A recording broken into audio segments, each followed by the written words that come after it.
Tere!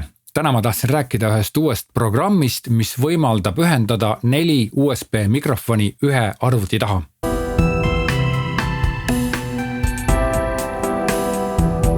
Jutt käib siis Rode NT USB mini mikrofonist. Ehk siis siuksed saab ühendada 4 tükki ühe arvuti taha. Räägime siis täpsemalt lahti, mis jutt selle USB mikrofoniga on. No teema on selles, et tegelikult USB mikrofonid on kõik mõeldud kasutamiseks niimoodi, et sa võtad arvuti, ühendad sinna ühe mikrofoni taha ja hakkad sinna rääkima. Aga podcasteritel teadapoolest on ju vaja mitut inimest ühte podcasti, näiteks 2 saatejuhti ja 1 külaline, või siis 2 saatejuhti ja 2 külalist, või siis 1 saatejuht ja 3 külalist. Aga kuidas need ülejäänud siis panna? Siis ainuke tänapäevane võimalus on ühendada nad siis kas pulti, ühendada nad helikaarti, kus on mitu sisendit, näiteks 4 sisendit. Kui sa salvestad oma kodus, siis on jumala lihtne. Sul on kõik paika pandud või oma stuudios. Sul on kõik paika pandud ja muud kui inimesed istuvad ja räägid, aga kui sa pead kusagile minema. Ja kui sa pead minema võib-olla siuksesse kohta, kus sa pead hästi kiiresti ennast lahti laotama, oma tehnika üles seadma, siis see on päris suur tegemine ausalt öeldes.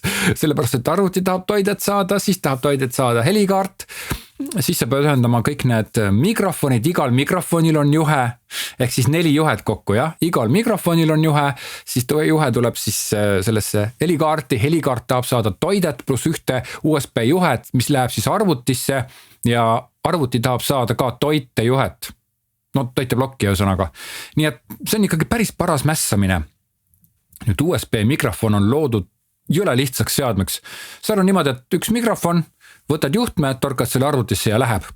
Ja nüüd tegelikult ma olen otsinud seda sama võimalust juba ka varem ja internet, Google õigemini on siis täis neid küsimusi, et kuidas ma saan ühendada või kas ma saan ühendada või millised on need variandid, et saaks ühendada 4 või 3 või 2, ühesõnaga mitu USB mikrofoni ühe arvuti taha. Ja tavaliselt on niimoodi, et nii palju, kui ma neid vastuseid leidsin, siis need vastused hakkasid kõik sõnadega. Noh, see on üldiselt üsna ebakindel variant, aga see võiks kuidagi nii toimida.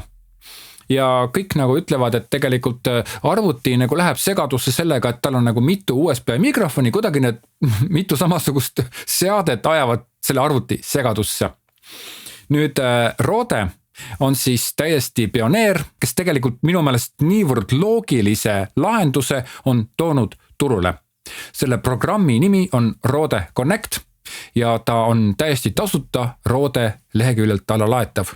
Nii et te võite kõik minna Rode lehele, et selle programmi alla tõmmata ja proovida järgi.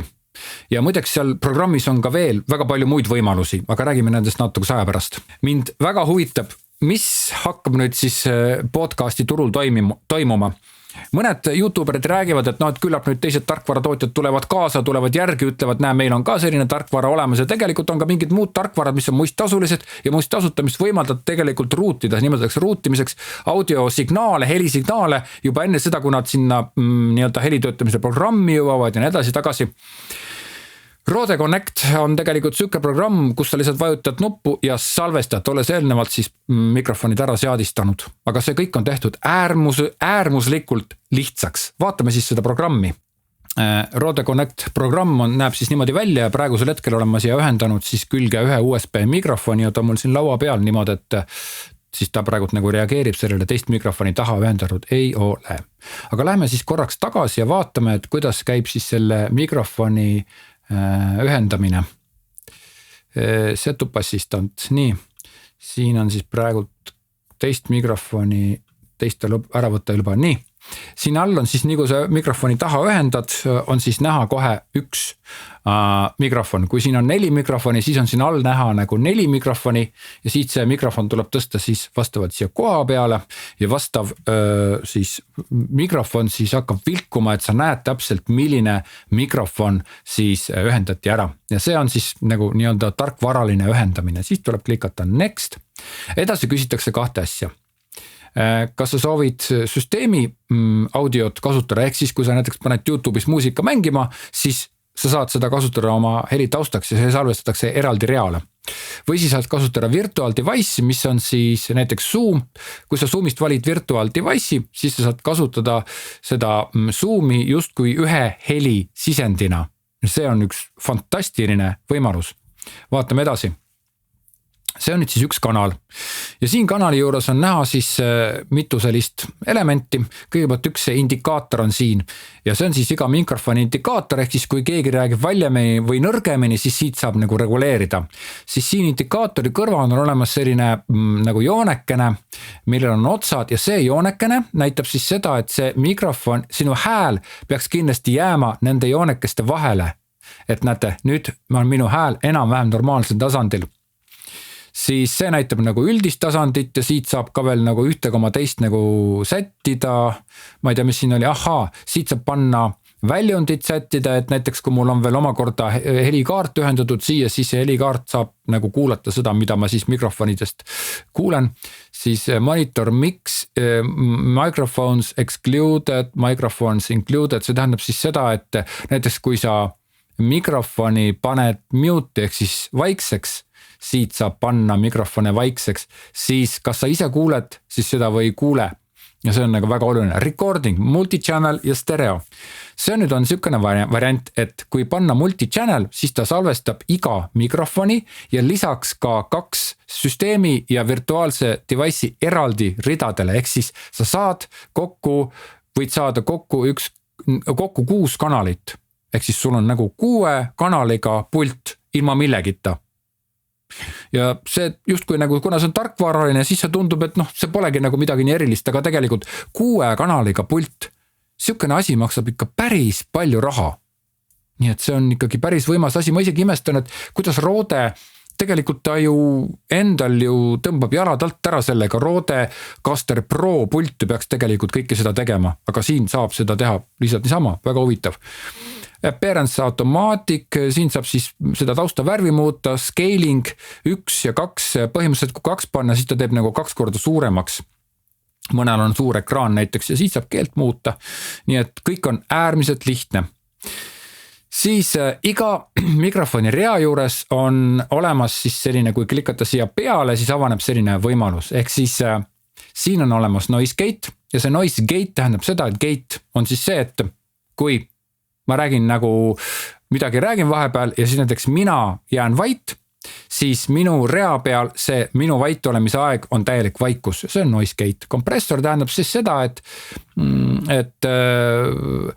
siis need minu vaiksemad helid, kui ma räägin vaiksemalt, need võimendatakse üles ja kui ma räägin nagu liiga valjult, siis seda nagu pressitakse alla, need võime teha kohe proovi. Et kui ma räägin liiga valjult ja kui ma nüüd räägin liiga valjult, kui ma nüüd räägin vaikselt, ja kui ma nüüd räägin vaikselt, erilist vahet ei ole, okei. Ma ei tea, miks ei ole, põhimõtteliselt siin peaks olema nagu väike vahe vahel. Aga igal juhul, kompressor teeb seda, et ta natuke silub seda heli, natukene vaiksemaid tõstab üles ja natuke valjusid helisid teeb natukene vaiksemaks, sest väga vajalik tööriist. Siis Exciter on seda, et ta teeb neid kõrgeid helisid teeb natukene teravamaks, natukene need S-sid ja sükest teravat heli toob esile ja siis Big Bottom tähendab seda, et siis jämedat häält, kui sul on nagu, kui sinu hääles, meesterahva hääles on just jäme hääl, et siis seda nagu tõstetakse esile, seda natukene võimendatakse, aga nad on üsnagi, ma ei ole küll nagu suur spetsialist, aga nad on üsnagi kenasti, üsnagi niimoodi nii-öelda pehmelt ja natukene võtavad, et nad ei ole siuksed efektid, et umbes paned peale ja siis on, ma ei tea, kõigil kõrvad lukus või et ta moonutab seda häält. Ta moonutab minimaalselt, peaaegu et ei moonutagi. Nii et fantastiline lahendus on. Nüüd, kui sa oled salvestanud siit ühe juppi, siis kõik need salvestatud helid tekivad siia. Ja näiteks siin on mul Miaga Zoomi salvestus, seda me kohe ka varsti vaatame, siis salvestamisel saab klikata siia nupule, saab valida talle värvi ja saab eksportida. Ja nüüd, kui siit eksportida, näiteks Wave-failile platvorm, siit saab näiteks, saaks lasta eksportida otse näiteks Anchori, Spotify, Vushka, iTunes, ma ei tea, kuidas siit iTunesi saab, Himalaya, ühesõnaga nendesse podcasti hostingusse saaks nagu eksportida koheselt seda.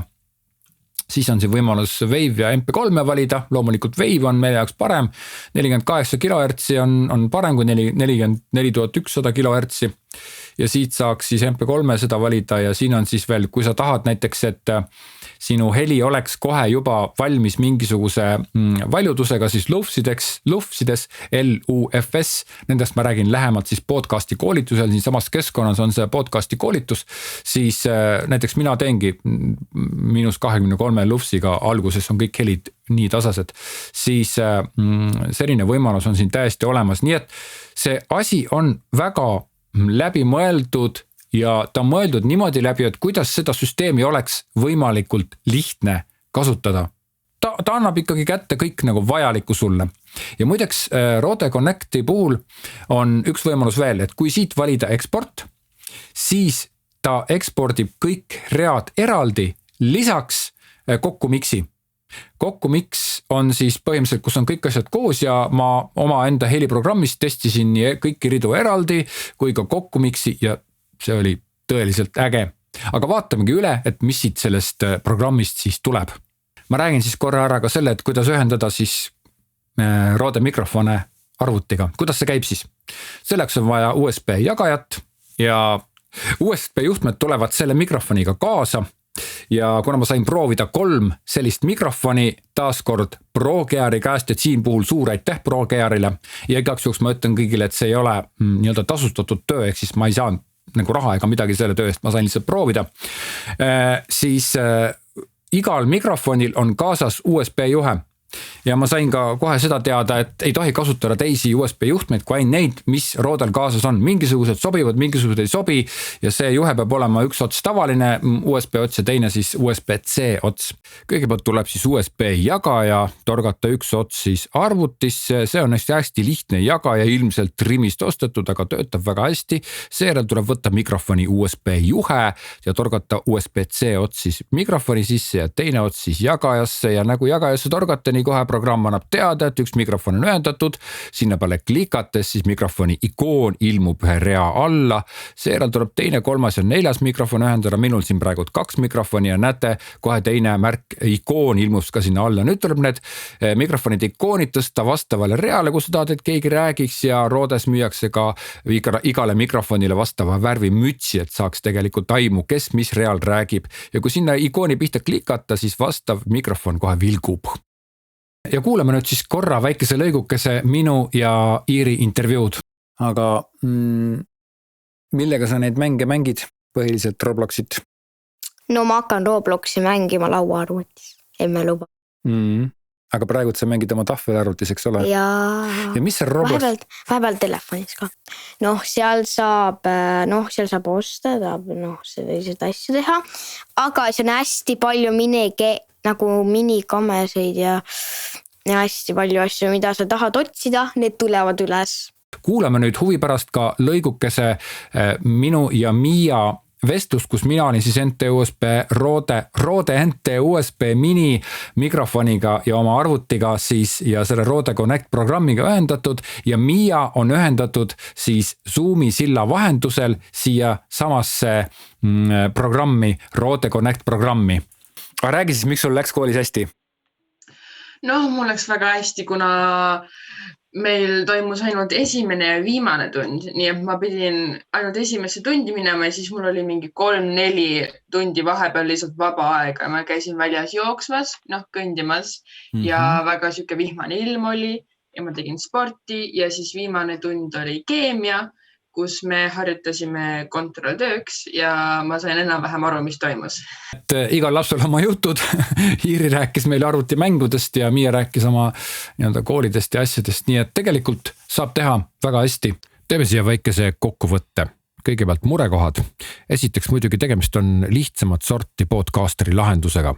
Minu meelest see Rode NT USB mini võib-olla tähendab stuudio jaoks natukene lahjaks. Teine murekoht on see, et Rode NT USB mini on siiski staatiline mikrofon ja kipub natukene palju võtma peale ruumiheli.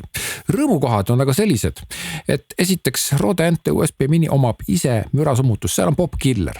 Teine rõõmukoht on see, et Rode Connect oskab ka müra summutada, seal on Gate programm ja lisaks on veel mingi Magic, igal juhul see tegemist ei ole Rode NT USB mini puhul tavalise staatilise mikrofoniga. Kolmas rõõmukoht on see, et Rode Connect ja Rode NT USB mini on vaieldamatult parim lahendus mobiilse podcasti stuudio jaoks vaieldamatult. Ja 4. rõõmukoht. Rode NT USB Mini puhul on sul olemas ka kõrvaklapi võimendid, sellepärast et iga mikrofoni küljes on ju ka kõrvaklapi auk ja eraldi reguleerimise võimalus. Kui sul on väline helikaart, kus on ainult üks kõrvaklapi väljund, siis on sul vaja juurde tegelikult veel ühte kasti, mis on kõrvaklapi võimendi, mis tuleb installeerida, juhtmed tõmmata, kus siis saab jagada igale osalejale oma kõrvaklapi. Nii, aga aitäh, et sa vaatasid, loodan, et sa leiad ise ka selle programmi väga vajalikku. Minu meelest sobiks päris paljudele podcasteritele ja kui sul on midagi, siis anna kindlasti teada siia kommentaariumisse. Olge toredad, olge tublid ja salvestage podcasti.